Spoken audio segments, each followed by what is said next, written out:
este evangelio que hemos venido siguiendo a lo largo de la Cuaresma y lo seguiremos reflexionando, es según San Mateo. Insiste sobre la venida del reino de los cielos constantemente. Por eso, el Evangelio de San Mateo es el Evangelio del pueblo de Dios, guiado por Jesús. Esta palabra del día de hoy, que nos narra la transfiguración, forma parte del Evangelio, en el cual el evangelista desarrolla el tema del comienzo de la venida del Rey, con unos cuantos principios. El relato de la transfiguración lo encontramos en todos los sinópticos, en Marcos 9, en Lucas 9 y ahora. Y encontramos también una referencia de este acontecimiento en la segunda carta de Pedro, en el capítulo 1. El texto de Mateo está tomado del capítulo 17, del 1 al 9, y presenta algunas diferencias. La narración se encuentra a continuación del primer anuncio de la pasión.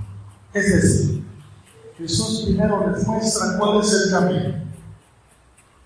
El que quiera seguirme, que tome su cruz y que me siga. Esto desde luego que fue muy duro. Recordemos cuando Pedro le dijo: a ti no te pasará eso, Señor.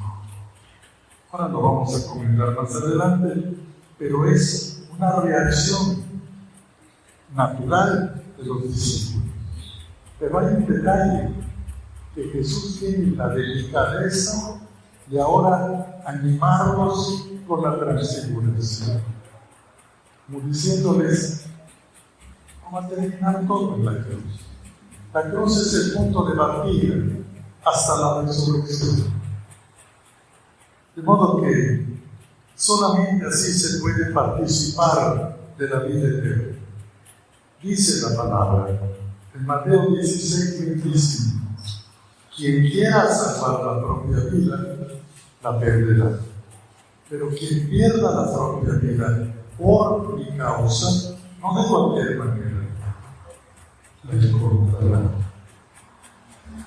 Quienes no aceptan la cruz en la vida de Cristo y por tanto en su seguimiento, son considerados por Jesús mismo Satanás, porque no piensan según Dios, sino como los hombres, dice Mateo 16, 23. Así le dice a Pedro.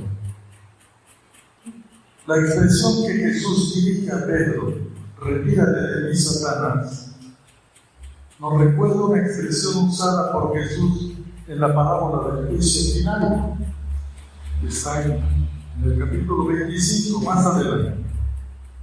Dice así, la parábola del juicio final dice: cuando el Hijo del Hombre venga en su gloria, entonces apártense de mí, malditos, al fuego eterno, a los que tuvieron hambre y no les dieron de comer, estaban en la cárcel y nos visitaron, en fin, al fuego eterno. Dice: apártense de mí, malditos, al fuego eterno. Pero este detalle es el que quisiera subrayar especialmente hoy, que dice, es Mateo 25, 41.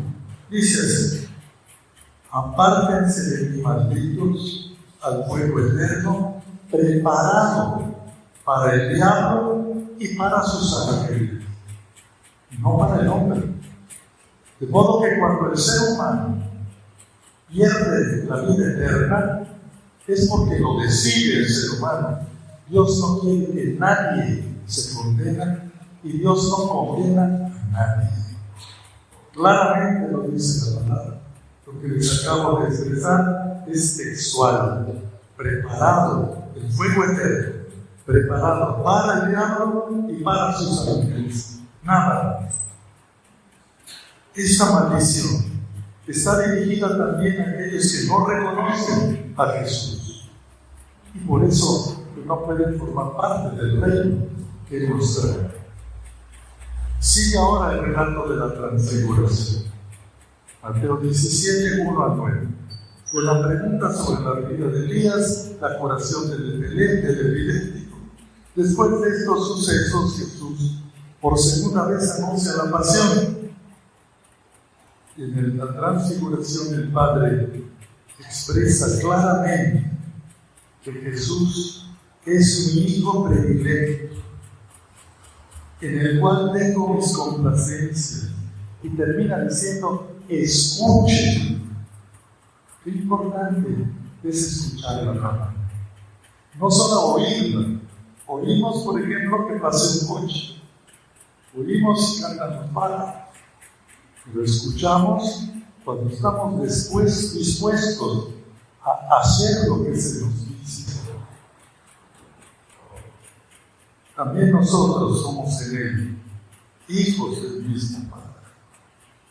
En la transfiguración, Jesús es presentado también como un nuevo Moisés, que encuentra a Dios sobre un monte, en la nube resplandeciente, con el rostro que brilla. También Moisés encuentra a Dios en la nube sobre el monte Sinaí, Éxodo 24, 15, 18, con el rostro resplandeciente. También Elías encuentra al Señor en otro monte, en el Horeb, el monte de Dios. Primera de Reyes, capítulo 19, versículos del 9 al 13. Como con lo sucedido en el Sinaí, también aquí en la transfiguración existe la revelación de la nueva ley. Escuchar al Hijo predilecto, en el cual Dios Padre se complace. Esta nueva ley dada por Dios sobre el Tabor en la transfiguración nos recuerda aquello que dice Moisés en el libro del Deuteronomio. El Señor tu Dios suscitará en medio de ti, entre los hermanos, un profeta como yo. A él lo escucharás. En este texto de la transfiguración, más importante que la ley, que Jesús es el cumplimiento. Por eso, después de la visión de los apóstoles, no vieron ya ninguno, solo a Jesús. Ya no vieron ni a Moisés ni a Elías. Ellos ya pasaron. Ahora Jesús es el auténtico profeta, el auténtico, el Hijo de Dios. Se pone de relieve entonces la revelación por parte de Dios Padre, que proclama quién es su Hijo, Jesús. Además de esta proclamación en la transfiguración, la identidad de Jesús se proclama por dos veces en el Evangelio de San Mateo, al principio y al fin. Al principio, por ejemplo, fue en el bautismo, y quien lo proclama Hijo de Dios es el Padre, pero cuando Juan Bautista lo está bautizando. Cuando Jesús muere en la cruz, en la otra, el centurión, al ver a Jesús morir en la cruz, exclama palabras de revelación y de fe y dice, verdaderamente ese era Hijo de Dios. En Mateo 27, 54. Además de esta proclamación del Padre, nos muestra a Jesús como el siervo del Señor. Cuando dice esto a través de Isaías, aquí a mi siervo, a quien sostengo y elegido, en quien se complace mi corazón. Isaías 42. El descubrimiento de la identidad del Hijo despierta en los tres el temor de Dios, postrándose los tres en tierra. De modo que también en diferentes lugares esta visión está estrechamente ligada al misterio de la Pascua. Por este motivo, descendiendo del monte, Jesús les ordenó: no cuenten a ninguno esta visión, hasta que el Hijo del Hombre no haya resucitado entre los muertos. De modo que me viene a la mente una oración: haz que te anuncie, Señor, no con palabras, sino con el Espíritu. No con palabras, sino con aquella fuerza que viene de lo que haga en tu nombre y con la fuerza del amor de mi corazón por ti. Jesús, Salvador de los hombres. Revista Ven y Sígueme. Gracias por escucharnos.